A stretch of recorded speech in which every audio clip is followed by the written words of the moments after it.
ओम शांति। क्या सब लोग खुश हैं? अभी हाल ही में पुट्टपर्थी में सत्य साईं बाबा का शताब्दी समारोह हुआ था। उसमें अभिनेत्री ऐश्वर्या राय ने भाषण दिया था। उन्होंने साईं बाबा की महिमा और उन्होंने जो अच्छी बातें कही थी उनके बारे में बताया। उन्होंने 3D पर आधारित बातों के बारे में बात की: डिटर्मिनेशन, दृढ़ संकल्प, डिसिप्लिन, अनुशासन और डिवोशन, भक्ति। उन्होंने कहा कि साईं बाबा के माध्यम से समाज के लिए कितना बड़ा समर्पण हुआ है। उन्होंने विश्व स्तरीय सुविधाओं के साथ मुफ्त अस्पताल खोले हैं। इसी तरह उन्होंने कई विश्वविद्यालय खोले हैं। इसके अलावा उन्होंने आसपास के राज्यों के लोगों को पीने के पानी की सुविधा प्रदान की है। उन्होंने उनकी महिमा का वर्णन किया। विशेष रूप से उनका नारा लव ऑल सर्व ऑल था, जिसका अर्थ है सभी से प्रेम करो, सभी की सेवा करो। सत्य साईं बाबा ने कहा कि प्रार्थना करने वाले होठों से सेवा करने वाले हाथ अधिक पवित्र होते हैं। ऐश्वर्या राय ने अंत में एक बात कही, यह पता नहीं कि यह सत्य साईं बाबा ने कही या उन्होंने खुद कही। उन्होंने कहा कि दुनिया में केवल एक ही जाति है, वह है मानव जाति। इसी तरह केवल एक ही धर्म है, वह है प्रेम का धर्म। केवल एक ही भाषा है, वह है हृदय की भाषा। और केवल एक ही ईश्वर है, जो सर्वव्यापी है। यह वह बात है जो ब्रह्मकुमारियों को छोड़कर सभी आध्यात्मिक आंदोलनों में कही जाती है। यह सुनने में आकर्षक लगता है, लेकिन क्या आकर्षक बातें हमेशा सत्य होती हैं? यह तो उस आकर्षण को हटाकर देखने पर ही पता चलेगा। यह संदेह है कि क्या सत्य साईं बाबा के स्तर की इतनी बड़ी सेवा, विशेष रूप से मुफ्त अस्पताल और मुफ्त शिक्षा, किसी अन्य आध्यात्मिक व्यक्ति ने की होगी। लेकिन यह सेवा करने के लिए किसी का आध्यात्मिक व्यक्ति होना या ईश्वर में विश्वास रखना आवश्यक नहीं है। केवल एक अच्छा मन और दूसरों की मदद करने की इच्छा पर्याप्त है। हालांकि सत्य साईं बाबा नाम का अर्थ है सत्य, साईं, ईश्वर, बाबा, पिता, जिसका अर्थ है सत्य ईश्वरीय पिता या मैं ही ईश्वर हूँ। सद्गुरु का भी यही अर्थ है। उन्होंने कहा कि वह एक युग में कृष्ण के रूप में और दूसरे युग में राम के रूप में पैदा हुए थे। उन्होंने खुद को भगवान बताया, जबकि कभी-कभी अन्य देवताओं की पूजा करने की बात भी आती है। ऐश्वर्या राय के भाषण में उन्होंने कहीं भी भगवान की महिमा नहीं की, बल्कि केवल बाबा की ही प्रशंसा की। भले ही उन्होंने अंत में कहा कि ईश्वर एक है और सर्वव्यापी है, लेकिन जब लोग ईश्वर को सर्वव्यापी कहते हैं तो वे ऊपर देखते हैं। ऊपर देखने का मतलब है कि वह केवल ऊपर है, सर्वव्यापी नहीं। ईश्वर के सर्वव्यापी होने की यह अवधारणा मुख्य रूप से हिंदू धर्म में आती है। मुफ्त शिक्षा और चिकित्सा सुविधा प्रदान करने से उन्हें निश्चित रूप से पुण्य मिला होगा। वह अगले जन्म में निश्चित रूप से अच्छे, स्वस्थ शरीर, बुद्धिमत्ता और एक धनी परिवार में पैदा होंगे। लेकिन यहाँ सबसे महत्वपूर्ण बात यह है कि उन भक्तों को क्या लाभ मिलेगा जिन्होंने उनकी सेवा की। उन्हें किसी तरह का कोई फायदा नहीं होगा, क्योंकि उन्होंने भगवान की पूजा नहीं की, बल्कि एक इंसान की पूजा कर रहे थे। इसलिए उन्हें कोई लाभ नहीं मिलेगा। यहाँ बहुत महत्वपूर्ण बात यह है कि उन्होंने जो सेवा की वह स्थूल सेवा थी। यह आध्यात्मिक सेवा नहीं है। आत्मा की सेवा ही आध्यात्मिक सेवा है। वे कहते हैं कि प्रार्थना करने वाले होठों से सेवा करने वाले हाथ श्रेष्ठ हैं, लेकिन हाथों से आध्यात्मिक सेवा नहीं की जा सकती।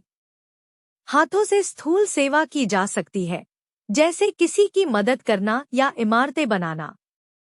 मैं उनके जन्मदिन के कार्यक्रमों में 2 बार गया हूँ। वहाँ सर्वधर्म सम्मेलन होता था। सभी धर्मों के पादरी और मुस्लिम आते थे। सभी को केवल 5 मिनट का समय दिया जाता था। अंत में वे सत्य साईं बाबा के बारे में 5 मिनट बात करते थे, लेकिन पूरे 3 घंटे उनकी महिमा ही गाई जाती थी। ईश्वर के बारे में एक शब्द भी नहीं होता था। क्या आपने कभी देखा है कि सत्य साईं बाबा के भक्तों ने रामायण, महाभारत, बाइबिल, कुरान या गीता पर कोई स्पष्टीकरण दिया हो? उन्होंने गीता को पढ़कर कुछ बातें कही हैं, लेकिन उन्होंने उस तरह के स्पष्टीकरण देने वाले तैयार नहीं किए। उनकी सभाओं में भजन चलते रहते थे, वह बैठे रहते थे और कुछ जादुई कृत्य करते थे। लिंगम निकालना, विभूति, सोने की चेन देना, यह सब हाथ की जादूगरी है। वह इसे जैसे चाहें करें, लेकिन यह आध्यात्मिक नहीं है। इससे आत्मा को कोई लाभ नहीं होगा। इसका मतलब है कि आत्मा ने पिछले जन्मों में कई पाप किए हैं। पुण्य करने पर उसका फल मिलता है और पाप करने पर उसकी सजा मिलती है। उन पापों को सत्य साईं बाबा, ईशा योग सद्गुरु, राघवेंद्र या किसी अन्य व्यक्ति द्वारा बताए गए मार्ग का पालन करने से या किसी भी तरह की भक्ति, मंदिर, उपवास, कावड़ उठाने से किसी के पाप नष्ट नहीं होंगे। आत्मा को अपनी स्थिति से नीचे गिरने से कोई भी भक्ति रोक नहीं सकती। आत्मा को नीचे गिरने से रोकने के बजाय उसे ऊपर उठाना ही आध्यात्मिक सेवा है। उस आध्यात्मिक सेवा को, यानी आत्मा की उन्नति के मार्ग को, केवल आत्माओं के पिता शिव पिता ही कर सकते हैं। भगवान को आए हुए 90 या 100 साल होने वाले हैं, फिर भी हम मनुष्यों की महिमा गा रहे हैं। हमें यह भी पता नहीं है कि भगवान आ चुके हैं। सत्य साईं बाबा कहते हैं कि वह कृष्ण के रूप में पैदा हुए, राम के रूप में पैदा हुए, शिरडी साईं बाबा के रूप में पैदा हुए। यह सच है या झूठ, यह अगली बात है, लेकिन अगर वह ऐसे पैदा हुए हैं तो इसका मतलब है कि वह आगे नहीं बढ़े, क्योंकि युग बुरा होता जा रहा है। यदि वह हर बुरे युग में पैदा हो रहे हैं तो इसका मतलब है कि आत्मा आगे नहीं बढ़ रही है। तब उन्हें कष्ट ही भोगना पड़ेगा। यदि वह स्वयं इस जन्म मृत्यु के चक्र से खुद को नहीं बचा सकते तो दूसरों को कैसे बचा सकते हैं? सभी स्वामी कहते हैं, चिंता मत करो, मैं तुम्हारा ध्यान रखूंगा, मरने पर भी मैं तुम्हारा ध्यान रखूंगा। लेकिन उन्हें अगले जन्म के बारे में पता नहीं होता। वे सब कुछ भूल जाएंगे, फिर वे आपका ध्यान कैसे रखेंगे? भगवान कहते हैं कि मैं ही भगवान हूँ, कहना सबसे बड़ा पाप है। लेकिन सत्य साईं बाबा ने कुछ अच्छी बातें कही हैं। उदाहरण के लिए, उन्होंने कहा था कि भोजन करने से पहले प्रार्थना करनी चाहिए, क्योंकि नकारात्मक कंपन होते हैं। यह अच्छी बात है और यह सत्य भी है। लेकिन जब वह खुद को भगवान कहते हैं तो फिर भगवान को कैसे याद किया जाए? उन्हें यह भी नहीं पता कि भगवान कैसे होते हैं। अगर उन्हें पता होता तो वह लोगों को भगवान की ओर मोड़ देते और खुद को भगवान साबित करने के लिए जादू करने की आवश्यकता नहीं होती। यह कहने के लिए जादू की आवश्यकता नहीं है कि कोई और ईश्वर है, उन्हें याद करो। कुछ राजनेता अपनी प्रशंसा के लिए कुछ लोगों को साथ रखते हैं। यह राजाओं के समय से चली आ रही प्रथा है। उसी तरह साईं बाबा ने भी किया। जब भी वह भजन के लिए बैठते थे तो केवल उनकी ही महिमा गाई जाती थी, ईश्वर की महिमा नहीं। वह घंटों बैठकर उसे सुनते थे। राजनेता और उनमें क्या अंतर है? ऐश्वर्या राय अंत में कहती हैं, एक ही जाति, एक ही धर्म, एक ही भाषा, एक ही ईश्वर है। उन्होंने सही कहा, लेकिन उन्हें इसका अर्थ नहीं पता, नहीं इसकी गहराई पता है। उदाहरण के लिए, अगर केवल एक ही भाषा है, वह हृदय की भाषा, तो क्या इसका मतलब है कि कोई और भाषा न बोले? उन्होंने खुद अंग्रेजी में बात की, तो क्या वह भाषा नहीं है? लेकिन यह सुनने में अच्छा लगता है। लेकिन सुनने में अच्छा लगता है। इसका मतलब यह है कि हृदय की भाषा ही सच्ची भाषा है, या श्रेष्ठ भाषा कह सकते थे। लेकिन जब वह कहती है कि केवल एक ही भाषा है, तो बाकी भाषाएं कहाँ गई? उसी तरह जब वह कहती हैं कि केवल एक ही धर्म है, वह प्रेम का धर्म, तो क्या अन्य धर्म नहीं है? या क्या वे यह कहकर नास्तिकता की बात कर रहे हैं कि धर्म की आवश्यकता नहीं, सभी प्रेम से रहें? जाति का मतलब विभाजन है। विभाजन कैसे एक हो सकता है? जैसा कि हमने पहले कहा, उनकी बात सत्य है, लेकिन उन्हें इसकी गहराई नहीं पता। इसका मतलब है कि एक समय था जब ये बातें सच थीं। जाति को छोड़ दे, केवल एक ही धर्म था, वह था प्रेम का धर्म। इसे आदि सनातन देवी देवता धर्म कहा जाता था। यह 5000 साल पहले इसी भारत भूमि पर था। तब भारत भूमि ही दुनिया थी, बाकी सभी देश समुद्र तल से नीचे थे। इसलिए रामायण और महाभारत में अन्य धर्मों या देशों का उल्लेख नहीं मिलता। लेकिन बाइबल और कुरान में भारत और हिंदू धर्म के बारे में कई उल्लेख हैं। आदि सनातन देवी देवता धर्म हिंदू धर्म नहीं है। हिंदू नाम का कोई धर्म था ही नहीं। पहले 2500 वर्षों तक इस पृथ्वी पर केवल आदि सनातन देवी देवता धर्म ही था। राजमौली ने कुछ साल पहले एक कार्यक्रम में कहा था कि वह हिंदू धर्म का पालन करते हैं, हिंदू मत के नहीं। क्योंकि अब मत, रिलीजन, एक बुरा शब्द बन गया है, लेकिन धर्म का मतलब मत ही है। इसका असली नाम हिंदू नहीं है। एक समय में भारत का नाम हिंदुस्तान था। तब हिंदुस्तान में रहने वालों को हिंदू कहा गया, जैसे केरल में रहने वालों को केरालाइट्स कहा जाता है। केरालाइट्स कैसे धर्म का नाम हो सकता है?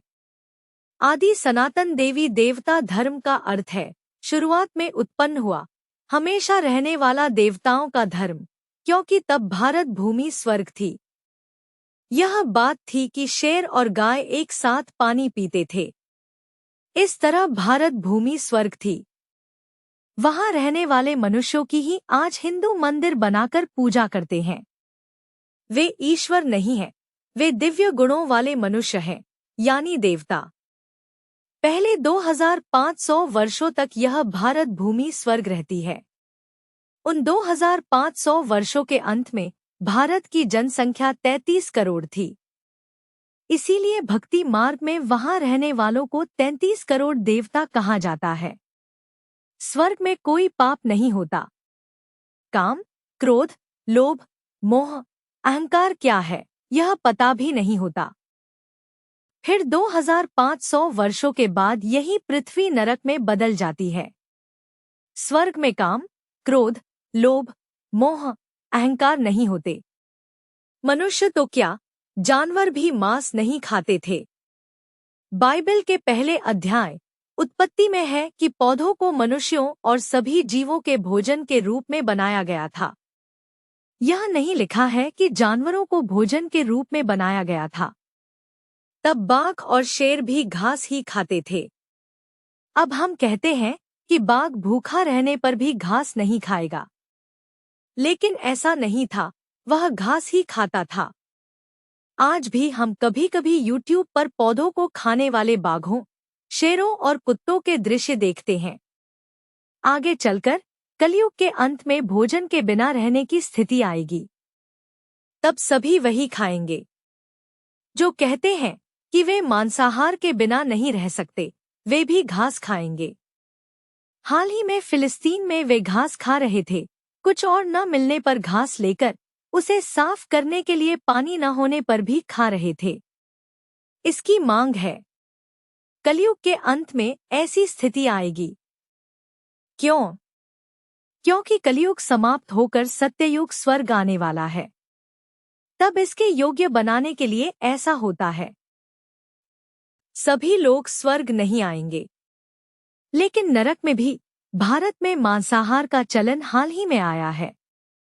जब मैं छोटा था तब मांस की दुकानें होती ही नहीं थी, उन्हें ढूंढना पड़ता था। लगभग 15 से 20 साल पहले जब मैं दिल्ली गया था तो मांसाहार की दुकान ढूंढते ढूंढते थक गया था। अब कैसी स्थिति है पता नहीं, लेकिन अब यहाँ शाकाहारी दुकानें ढूंढना मुश्किल हो गया है। इस तरह बदलाव आया है। ये हाल ही में आए बदलाव हैं। नरक में आने पर हम देह चेतना में आ जाते हैं, लेकिन स्वर्ग में आत्मा चेतना में रहते हैं। आत्मा यानी जीव, वह भौहों के बीच तारे की तरह चमकती है, इसीलिए यहाँ तिलक लगाने की प्रथा है। वही आत्मा आंखों से देखती है, मुंह से बोलती है, सब कुछ करती है। मैं अविनाशी आत्मा हूँ। यह चेतना स्वर्ग में हमेशा रहती है। वे एक दूसरे को आत्मा के रूप में देखते हैं, शरीर की ओर ध्यान नहीं जाता। इसी कारण पुरुष और महिलाएं कितनी भी सुंदर क्यों न हो, उन्हें काम या प्रेम क्या है यह पता नहीं होता। छोटा सा भी आकर्षण नहीं होता। शादी होती है, बच्चा पैदा होता है, लेकिन काम से नहीं। जब पति पत्नी चाहते हैं कि हमें एक वारिस चाहिए, तभी पत्नी गर्भवती होती है। इसी तरह स्वर्ग में सभी जन्म लेते हैं। इसी की याद में बाइबल में भी कहा गया है कि यीशु का जन्म भी काम के बिना हुआ था। 2500 वर्षों के बाद क्या होता है कि आत्मा अपनी शक्ति भूल जाती है। जैसे सेलफोन की बैटरी कम होती है, वैसे ही जब आत्मा की शक्ति कम होती है तो वह बाहरी आकर्षण में फंसकर लड़खड़ाने लगती है। तब देह चेतना आ जाती है। तब आत्मा इंद्रिय सुख के माध्यम से आनंद प्राप्त करने की कोशिश करती है। आत्मा का वास्तविक गुण ही आनंद है। जब तक देह चेतना नहीं होती, तब तक आनंद भीतर से लगातार अनुभव होता रहता है। इसीलिए उन्होंने इंद्रिय सुख के माध्यम से आनंद प्राप्त करने की कोशिश नहीं की। इसलिए काम, क्रोध, लोभ, मोह, अहंकार जैसे विचार नहीं आते। वहां 150 साल की आयु होती है। छोटा सा सिरदर्द भी नहीं होता, इतने स्वस्थ रहते हैं। सत्य साईं बाबा ने बीमारों के लिए अस्पताल बनाए, लेकिन ईश्वर एक ऐसी दुनिया बनाते हैं जहां बीमारी का नामो निशान नहीं होता। उस दुनिया में जाने का रास्ता बताना ही ईश्वर का काम है। जादू करना, अस्पताल बनाना ईश्वर का काम नहीं है, क्योंकि यह मनुष्य भी करते हैं। जो काम मनुष्य नहीं कर सकते, उसे करने के लिए ईश्वर की आवश्यकता होती है। आत्मा को ईश्वर के बारे में सच्चा मार्ग तब तक नहीं पता चलता जब तक ईश्वर स्वयं आकर न बताएं। ईश्वर अंत के 1 वर्ष में एक वृद्ध व्यक्ति के शरीर में आते हैं। वे माता के गर्भ में पैदा नहीं होते। वे आकर कहते हैं, आप भौहों के बीच तारे की तरह आत्मा है और मैं भी एक आत्मा हूँ, लेकिन मैं कभी माता के गर्भ में पैदा नहीं हुआ। इसीलिए केवल शिव की ही लिंग रूप में यानी आत्मा के रूप में पूजा की जाती है। वह तांबे के रंग के प्रकाश लोक में तारे की तरह रहते हैं। उन्हें अल्लाह, परम पिता भी कहा जाता है। ईश्वर एक है, यह सत्य है। लेकिन कृष्ण, राम, देविया, यीशु, ये सब ईश्वर नहीं है। वे एक कैसे हो सकते हैं?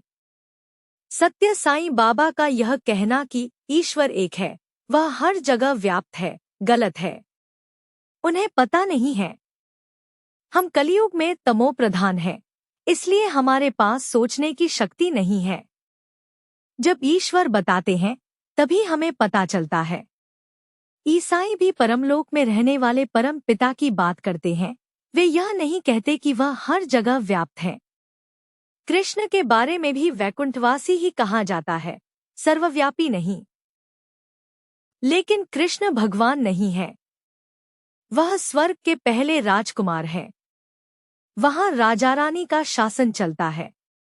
उनमें पहले राजा रानी लक्ष्मी नारायण हैं। कृष्ण जब सिंहासन पर बैठते हैं तो उनका नाम नारायण हो जाता है और राधा का नाम लक्ष्मी हो जाता है। इस लक्ष्मी नारायण का वंश ही पहले युग, सत्ययुग, में शासन करता है। सत्ययुग 1250 वर्षों का होता है। लेकिन मनुष्यों द्वारा लिखे गए वेदों में लाखों वर्षों के रूप में मनचाहे ढंग से लिखा गया है। लेकिन प्रत्येक युग 1250 वर्षों का है। कुल मिलाकर केवल 5000 वर्ष। सत्ययुग में 8 नारायणों का राज चलता है, यानी 8 पीढ़ियां। नारायण का बेटा अगला नारायण। इन 8 नारायणों से विवाह करने वाली अलग अलग स्त्रियों को ही अष्टलक्ष्मी कहते हैं। त्रेता युग में 12 राम और सीता होते हैं। रामायण, महाभारत सब कुछ वास्तव में नहीं हुआ है। ये सब कलयुग के अंत में घर घर में रामायण होने जैसा है, जहां संपत्ति को धोखा देकर भगाया जाता है। कहानी एक ही है, स्वर्ग से भगाया गया, फिर से स्वर्ग प्राप्त करना है। राज्य से भगाया गया, फिर से राज्य प्राप्त करना है। कैसे प्राप्त करें, इसका मार्ग नहीं है, लेकिन जंगल में भटकना होता है। वह जंगल कलयुग का जंगल है, सारहीन है। इस समय ईश्वर सब कुछ खोने की शिक्षा दे रहे हैं, क्योंकि कलयुग वैसे भी नष्ट होने वाला है। यदि अब उसे प्राप्त करने की कोशिश करेंगे तो आपके आसुरी गुण बढ़ेंगे। पिछले 2500 वर्षों से जब हमने राज्य पर कब्जा किया तो लड़ाई, हत्या की और इतना पाप जोड़ा, उस सारे पाप को पूरी तरह से नष्ट करना है। ईश्वर कहते हैं, आप आत्मा हैं, ऐसा मानकर शरीर को भूल जाएं। आत्मा जानकर आत्मा के पिता शिव परमात्मा को मन की आंखों से हमेशा याद करते रहना चाहिए। याद करते जाने से आत्मा शुद्ध होती है। इस मार्ग को किसी स्वामी या धर्म ने नहीं सिखाया है, क्योंकि सभी धर्म मनुष्यों द्वारा बनाए गए हैं। ईश्वर ने किसी धर्म का निर्माण नहीं किया। ईश्वर अंत के एक वर्ष में आदि सनातन देवी देवता धर्म का निर्माण करते हैं और ज्ञान देकर हमें स्वर्ग के लिए योग्य बनाते हैं। स्वर्ग में हम काम, क्रोध, लोभ, मोह, अहंकार के बिना जैसे थे, उसी तरह अब हमें बदलते हैं। देहचेतना होने पर ही काम, क्रोध, लोभ, मोह, अहंकार सब कुछ आते हैं। हमें शरीर को ही भूल जाना चाहिए। मैं आत्मा हूँ, मैं आत्मा हूँ, यह भावना रहनी चाहिए। यह जागरूकता होनी चाहिए कि आत्मा ही आंखों से देखती है, मुंह से बोलती है। ऐश्वर्या राय भी आत्मा कहती हैं, लेकिन आत्मा कहाँ है, इसे कैसे महसूस करें, यह न तो उन्होंने बताया और न ही सत्य साईं बाबा ने। किसी भी धर्म में यह नहीं है। अगर ऐसा होता तो ईश्वर को आने की आवश्यकता नहीं होती। अब ईश्वर आकर कहते हैं, तुम आत्मा हो, यह महसूस करो, और आत्मा के पिता शिव परमात्मा को तांबे के रंग के प्रकाश लोक में तारे की तरह याद करते रहो। याद करते जाने से आत्मा को शक्ति मिलती है। गीता में काम को ही महाशत्रु कहा गया है। इसका वास्तविक अर्थ यह है कि काम में पड़ने से ही आत्मा अपनी शक्ति सबसे अधिक खोती है। ईश्वर उसे जीतने का मार्ग सिखा रहे हैं। काम को जीतने से हमें वह सारी संपत्ति फिर से मिल जाती है जो हमने 5000 वर्षों में खो दी थी। यही आत्मा को आगे बढ़ाने का मार्ग है। यह ऊपर उठने की कला है। अब तक हम नीचे जाने की कला में ही जा रहे थे। कितनी भी भक्ति करें, आत्मा को कोई लाभ नहीं होता। इस मंदिर, उस मंदिर, काशी, रामेश्वरम, इस स्वामी, उस स्वामी के पीछे भटकना ही बाकी रह जाता है। जब स्वामियों को ही भगवान के बारे में नहीं पता, तो उनके पीछे जाकर हम क्या जान पाएंगे। ईश्वर किसी जादू, सोना देने या बीमारी ठीक करने नहीं आए हैं। वे पूरी दुनिया को स्वर्ग में बदलने आए हैं, जहां बीमारी का नाम, दुख का नामोनिशान नहीं होगा। यह ज्ञान केवल उन्हीं को समझ आएगा जो स्वर्ग में देवता थे और अब पुनर्जन्म लेकर सभी धर्मों में हैं। वे ही इसे समझेंगे, प्रयास करेंगे, काम, क्रोध, लोभ, मोह, अहंकार को जीतेंगे और फिर से स्वर्ग आएंगे। यदि आपने इतना बड़ा वीडियो इतनी देर तक सुना है, तो निश्चित रूप से आप स्वर्ग की आत्मा थे, तभी आपको इतनी देर तक देखने का धैर्य भी होगा और समझ भी आया होगा। यदि आप किसी अन्य विश्वास में होते तो तुरंत बदलाव नहीं होता। लेकिन इसे सुनकर यदि आप सो जाते हैं तो नींद डिस्टर्ब हो जाएगी। तब आप जान सकते हैं कि आप एक देवत्व आत्मा हैं। अन्य लोग 2 मिनट भी नहीं देखेंगे चले जाएंगे। ईश्वर कहते हैं, सच्चे महात्मा वे हैं जो स्वर्ग में पैदा हुए। उन्हें काम क्या है यह भी नहीं पता था। उनका जन्म भी काम से नहीं हुआ था। सत्य साईं बाबा, वल्लार, शिरडी साईं बाबा, किसी को भी लें, वे सभी नरक में काम से पैदा हुए थे। उन्हें महात्मा कैसे कहा जा सकता है? अन्य साधु, सन्यासी, स्वामी, सभी को काम क्या है यह पता है।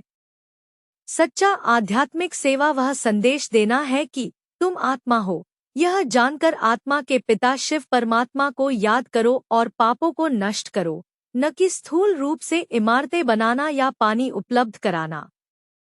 वह सब मदद है, पुण्य के खाते में आता है, उसका फल निश्चित रूप से मिलता है, लेकिन इससे आत्मा को कोई लाभ नहीं होता।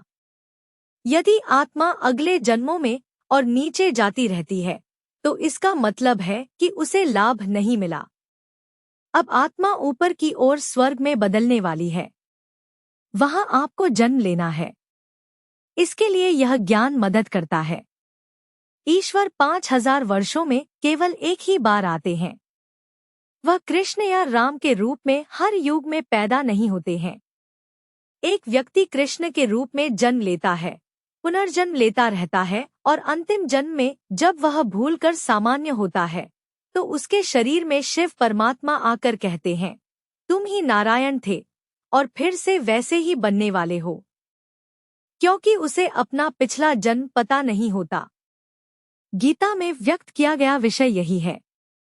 अर्जुन और मैं हमेशा रहेंगे, यानी दोनों अविनाशी आत्माएं हैं, लेकिन तुम्हें अपने पिछले जन्म के बारे में पता नहीं है। मुझे पता है, ऐसा कहते हैं। लेकिन वहां कृष्ण को कहते हुए दिखाया गया है, लेकिन वास्तव में शिव परमात्मा कह रहे हैं। कृष्ण रहे आत्मा के अंतिम जन्म में उन्होंने जो शरीर लिया उसके माध्यम से कह रहे हैं। केवल उन्हें ही नहीं बल्कि उनके शरीर के माध्यम से सभी को कह रहे हैं। सोचिए कि गीता युद्ध के मैदान में कही गई है। क्या युद्ध के मैदान में ऐसा कहना संभव है? यहाँ युद्ध करना है काम, क्रोध, लोभ, मोह, अहंकार नामक 5 विकारों के खिलाफ जो पुरुषों में है। इन्हीं 5 विकारों का स्त्रियों में संयुक्त रूप ही 10 सिर वाला रावण है। हम सभी के अंदर वह रावण है। उस रावण को जलाने के लिए आत्मा को जानकर भगवान को याद करते जाना चाहिए। देहचेतना भूलते जाने का मतलब है कि आप रावण को जला रहे हैं, क्योंकि देहचेतना होने पर ही काम, क्रोध, लोभ, मोह, अहंकार यानी रावण आ सकता है। मैं शरीर नहीं, आत्मा हूँ, यह भावना जब स्थिर हो जाती है तो स्वाभाविक रूप से आपका ध्यान आत्मा की ओर जाता है। दूसरों से बात करते समय भौहों के बीच की आत्मा की ओर आपका ध्यान स्वाभाविक रूप से जाता है, तो इसका मतलब है कि आपने देहचेतना को पूरी तरह से जीत लिया है। जब उस स्थिति को प्राप्त कर लेते हैं तो कलयुग नष्ट होकर सत्ययुग में बदल जाता है। ऐश्वर्या राय ने जिस प्रेम के धर्म की बात की वह स्वर्ग में रहने वाला धर्म है। आदि सनातन देवी देवता धर्म ही प्रेम का धर्म होता है। इसके बाद आने वाले सभी धर्म भ्रम के धर्म हैं, क्योंकि जब एक धर्म आता है तो वह यह कहकर आता है कि उससे पहले वाला धर्म गलत था। तब वे एकजुट कैसे हो सकते हैं? अगली बात, एक ही भाषा, वह हृदय की भाषा है। इसे 2 अर्थों में लिया जा सकता है। हृदय से कुछ भी न छिपाते हुए शुद्ध भाषा, यह केवल स्वर्ग में होती है और वहां केवल एक ही भाषा बोली जाती है। सच कहा जाए तो वहां केवल हिंदी ही होगी, क्योंकि जो क्षेत्र अब दिल्ली है वही स्वर्ग में बदल जाएगा, बाकी सब नष्ट हो जाएंगे। वह हिंदी भाषा ही अगले 2500 वर्षों तक रहेगी। वहां एक भाषा होगी, इसका मतलब है कि वह हृदय की भाषा होगी। मन में जो सोचते हैं वही बोलते हैं। अगर उन्हें यह गहराई पता होती तो वे मनुष्यों की महिमा नहीं गाते। वे ब्रह्म कुमारी सेंटर जाकर ईश्वर की महिमा गाते, ईश्वर को प्रकट करते। अगली बात, ईश्वर एक है और वह हर जगह व्याप्त है, तो ऊपर क्यों देखते हैं? ईश्वर हम सभी के पिता है। यदि इस शरीर को देने वाले लौकिक पिता हर जगह हैं, तो यह कितनी बड़ी अज्ञानता है। उसी तरह ईश्वर हर जगह व्याप्त है, यह कहना। उन्हें यह नहीं पता कि ईश्वर ने क्या दिया है, इसलिए वे ऐसा कहते हैं। उन्होंने ही स्वर्ग दिया था, उस स्वर्ग को ही हमने धीरे धीरे खाली करके आज ऐसी दुनिया में बदल दिया है जो किसी काम की नहीं है। फिर से सब कुछ भरने के लिए ईश्वर आते हैं। देवताओं की पूजा करने के कई कारण हैं। 1. वे प्रयास करके इस पृथ्वी को स्वर्ग बनाते हैं, उस स्वर्ग के बाकी हिस्से का सभी अनुभव करते हैं। वे उन्हें धन्यवाद देते हैं। स्वर्ग के देवता ही अब मौजूद लोगों के मूल पिता है। ईश्वर कहते हैं कि आप ही स्वर्ग के देवता थे। वे यह नहीं कह रहे कि आप ही भगवान हैं। सत्ययुग में आप स्वर्ग के देवता थे। बाद के त्रेता युग में आप क्षत्रिय बनते हैं। अगले युग में वैश्य बनते हैं। अब आप शूद्र हैं। यही 4 वर्णों का रहस्य है। गीता में उन 4 वर्णों को अलग तरीके से समझाया गया था, इसलिए वे समझ नहीं पाए। इससे धर्म कहने से डरते हैं। राजमौली ने हिंदू मत को स्वीकार न करने बल्कि धर्म को स्वीकार करने की बात इसी कारण से कही। जब आत्मा की शक्ति भरी होती है तो वे देवता होते हैं। थोड़ा कम होने पर क्षत्रिय और कम होने पर वैश्य और कम होने पर काम, क्रोध, स्वार्थ बढ़ जाता है। इंद्रिय सुख में डूबे रहना ही शूद्र है। आज सभी वैसे ही हैं। ऐसे लोगों को ईश्वर ब्रह्मा नामक एक वृद्ध व्यक्ति के मुख से यह ज्ञान देते हैं। उस वृद्ध को ब्रह्मा नाम दिया जाता है। उस ब्रह्मा के माध्यम से इस ज्ञान को सुनने वाले ही ब्रह्मा कुमार और कुमारियां हैं। उन्हें ब्राह्मण कहा जाता है। ब्राह्मण जाति नहीं, यह वर्ण है। ये ब्राह्मण सभी से श्रेष्ठ हैं, क्योंकि वे सीधे ईश्वर से ज्ञान सुनते हैं। इन ब्राह्मणों के बाद ही देवता आते हैं। विराट रूप में विष्णु के सिर के भाग में देवताओं को, छाती के भाग में क्षत्रियों को, पेट के भाग में वैश्यों को और पैर के भाग में शूद्रों को दिखाया गया है। यह विराट रूप बाइबल में भी है। वहाँ सिर सोने का, छाती चांदी की, पेट पीतल का, पैर लोहे के और तलवे में जंग लगे लोहे और मिट्टी का मिश्रण दिखाया गया है। ऊपर से एक पत्थर गिरकर वह रूप ही चूर चूर हो जाता है। यह विश्व के विनाश को दर्शाता है। यानी ईश्वर का दिया हुआ ज्ञान सब में है। लेकिन सभी धर्म एक धर्म नहीं है। धर्म अलग अलग हैं और वे नरक में उत्पन्न होते हैं। हमें अब उन्हें छोड़कर ईश्वर को पकड़ना चाहिए, क्योंकि सभी धर्म एक ही ईश्वर की पूजा करते हैं। वे यीशु या किसी को भी याद करते हैं तो वे मानते हैं कि वह ईश्वर हो सकता है और याद करते हैं। उनका ध्यान ईश्वर की ओर ही जाता है। उस ईश्वर को पकड़कर, उस ईश्वर के मार्ग के अनुसार उन्हें याद करके आत्मा के पाप को नष्ट करें, तो हम ऐश्वर्या राय द्वारा कहे गए एक ही धर्म, एक ही भाषा वाले स्वर्ग में जा सकते हैं। लेकिन यदि आप कहते हैं कि ऐसा ईश्वर हर जगह व्याप्त है, तो आप कैसे मानेंगे कि ईश्वर आ चुके हैं? इसीलिए आप स्वामियों के पीछे जाकर धोखा खा रहे हैं। वह ईश्वर अंत में आते हैं। वे इस तरह उम्मीद करते हैं कि विष्णु अंत में कल की भगवान के रूप में आएंगे, यीशु दूसरी बार आएंगे। माँ के गर्भ में पैदा हुआ कोई भी भगवान नहीं है। माँ के गर्भ में पैदा होते हैं तो निश्चित रूप से मरेंगे। ईश्वर न तो जन्म लेते हैं और न ही मरते हैं। ईश्वर एक वृद्ध व्यक्ति के शरीर में आकर यह ज्ञान देते हैं। ज्ञान देकर हमें तैयार करते हैं और सभी को परमधाम ले जाते हैं।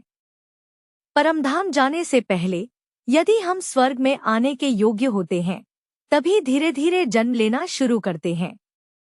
केवल 100% योग्यता वाले ही शुरुआत में जन्म लेते हैं। योग्यता कम होने पर थोड़ा देर से जन्म लेते हैं। ईश्वर एक ही हैं। वह केवल एक बार ही आते हैं। उनका मार्ग भी एक ही है। वह ही एकमात्र स्वर्ग में जाने का मार्ग है। बाकी सभी मार्ग नरक में रहने वाले, भ्रम में रहने वाले भक्ति मार्ग के मार्ग ही है। हम ओम शांति कहते हैं, इसका क्या अर्थ है? ओम का मतलब है मैं आत्मा हूँ। शांति का मतलब है जैसा कि आप जानते हैं, शांति। आत्मा का वास्तविक गुण ही शांति है। काम, क्रोध, मोह, लोभ, अहंकार आने पर वह शांति चली जाती है। यहाँ की लड़ाई यही है कि कुछ भी हो जाए, मैं शांति नहीं खोऊंगा। यह मन में चलने वाला युद्ध है। इस युद्ध में जीतने के माध्यम से ही स्वर्ग का राज्य प्राप्त करते हैं। इसी को वहाँ महाभारत युद्ध, रामायण में रावण के खिलाफ युद्ध और कुरान में पवित्र युद्ध के रूप में लिखा गया है। यह मनुष्यों के खिलाफ चलने वाला युद्ध नहीं है। ईश्वर का यह ज्ञान, मुरली, पूरी तरह से मुफ्त में सभी ब्रह्मकुमारी राजयोग ध्यान केंद्रों और वेबसाइटों पर उपलब्ध है।